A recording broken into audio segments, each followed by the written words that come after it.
একবার ভাবুন তো, এক টুকরো কাঠ যার দাম সোনার থেকেও বেশি। শুনতে অবাক লাগলেও এটাই সত্যি। এই কাঠের নাম লাল চন্দন। এখন আপনার মনে প্রশ্ন আসতেই পারে, একটা কাঠ এত দামি হয় কিভাবে? একটু অপেক্ষা করুন, উত্তরটা আমি বলছি। লাল চন্দন এর রহস্য শুরু হয় তার জন্মস্থান থেকেই। লাল চন্দন পৃথিবীর খুব অল্প জায়গায় জন্মে। প্রায় পুরো বিশ্বের মধ্যে কেবল ভারতের অন্ধ্রপ্রদেশের কিছু পাহাড়ে এই কাঠ জন্মানোর জন্য উপযুক্ত। অন্য দেশে চাইলেই পাওয়া যায় না। চাহিদা বেশি আর উৎপাদন খুব কম। আর যেটা কম পাওয়া যায় তার দাম তো আকাশচুম্বী হবে।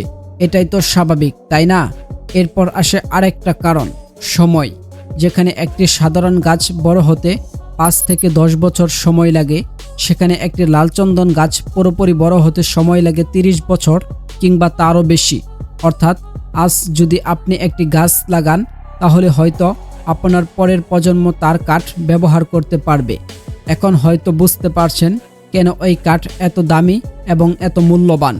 কিন্তু এখানেই শেষ নয়। এই কাঠের রয়েছে বাজারে ব্যাপক চাহিদা। কারণ এই কাঠ দিয়ে তৈরি করা হয় এমন জিনিস যা পৃথিবীর সবচেয়ে দামি জিনিসগুলোর মধ্যে পড়ে।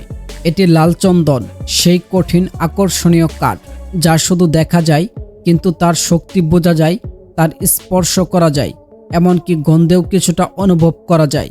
একটু ভাবুন, 30 বছরের অপেক্ষা, লুকানো বন, প্রাচীন এক গাছ, কোটি কোটি টাকার বাজার মূল্য এক কাঠের জন্য। এখন হয়তো আপনার মনে প্রশ্ন উঠতে পারে, প্রতি কেজি লাল চন্দন এর দাম আসলে কত এবং এই কাঠ দিয়ে কি তৈরি করা হয় যার জন্য এত বিশাল দাম এই কাঠের? লাল চন্দন দিয়ে এমন কিছু জিনিস তৈরি করা হয় যেগুলো সাধারণত ধনী ও রাজবংশের লোকেরা ব্যবহার করে থাকেন। যেমন বিলাসবহুল আসবাবপত্র। খুব শক্ত ও দীর্ঘস্থায়ী হওয়ায় এই কাঠ দিয়ে দামি চেয়ার, টেবিল এবং কি ফার্নিচার সহ ঘরের ডেকোরেশন পর্যন্ত তৈরি করা হয়। তবে আপনি জানেন কি, এই কাঠ দিয়ে তৈরি করা হয় বাদ্যযন্ত্র, সিতার, বেহালা, রুট, গিটার। এগুলোর প্রিমিয়াম ভার্সনে লাল চন্দন ব্যবহার করা হয়, কারণ এর মধ্যে রয়েছে এমন এক টোন যেটা অন্য কোনো কাঠে পাওয়া যায় না। প্রাকৃতিক রং। লাল চন্দন চূর্ণ করলে যে গাঢ় লাল রং পাওয়া যায়, সেটা আন্তর্জাতিক বাজারে অনেক বেশি দামি। বিশেষ করে চীনে এর চাহিদা সবচেয়ে বেশি। আয়ুর্বেদিক ঔষধ। শুনতে অবাক লাগলেও কিন্তু সত্যি। এই কাঠের গুঁড়ো ও নির্যাস দিয়ে তৈরি করা হয় ত্বকের রোগ, রক্তচাপ ও শরীরের বিষাক্ত পদার্থ দূর করার ঔষধ। কিন্তু আপনি জানলে সবচেয়ে বেশি অবাক হবেন যে এই গাছ থেকে তৈরি করা হয় বিশ্বের সবচেয়ে দামি সুগন্ধিগুলো। এখন কথা হচ্ছে, একটা কাঠ যখন আসবাবপত্র, সুগন্ধ, বাদ্যযন্ত্র এবং কি রং সবকিছুর কাজে লাগে, তখন তার দাম সম্ভাব্য আকাশচুম্বী হবে। এটাই তো স্বাভাবিক, তাই না? লাল চন্দন এর দামি হওয়ার সবচেয়ে বড় কারণগুলোর একটি হলো নিষেধাজ্ঞা। পৃথিবীর মধ্যে অনেক দেশে এই কাঠের আমদানি রপ্তানি নিয়ন্ত্রণ করা হয়। চোরা কারবারিরা এই কাঠ পাচার করে সাপ্লাই করে, চাহিদা বাড়ে আর দামের আগুন ধাউ ধাউ করে ওঠে। এক কথায় লাল চন্দন শুধু কাঠ নয়, এটা এখন এক ধরনের বিলাসবহুল সম্পদ। এখন হয়তো আপনার মাথায় একটি প্রশ্ন ঘুরপাক খাচ্ছে, তাহলে 1 কেজি লাল চন্দন কাঠের দাম কত? তাহলে চলুন আমি বলছি।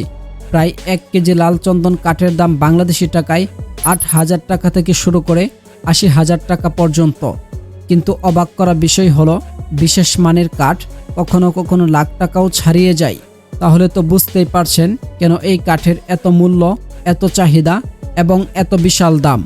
এক টুকরো লাল চন্দন হাতে নিতে পারায় আজ ভাগ্যের ব্যাপার। এটা শুধু কাঠের গন্ধ বহন করে না, বহন করে শত বছরের সময়, বহন করে বিলাসিতা, আর বহন করে এক গভীর রহস্য। এই কারণেই লাল চন্দনকে বলা হয় পৃথিবীর সবচেয়ে দামি কাঠ। তো বন্ধুরা, এই ছিল আজকের পর্ব লাল চন্দন কাঠ নিয়ে। ভিডিওটি আপনার কাছে কেমন লেগেছে অবশ্যই কমেন্ট করে জানাতে ভুলবেন না। আর এমন আরও রহস্য রোমাঞ্চ ভিডিও পেতে রহস্যপথ চ্যানেলটি সাবস্ক্রাইব করে পাশেই থাকুন। দেখা হচ্ছে নতুন কোনো এপিসোডে। সে পর্যন্ত ভালো থাকুন, সুস্থ থাকুন। আল্লাহ হাফেজ।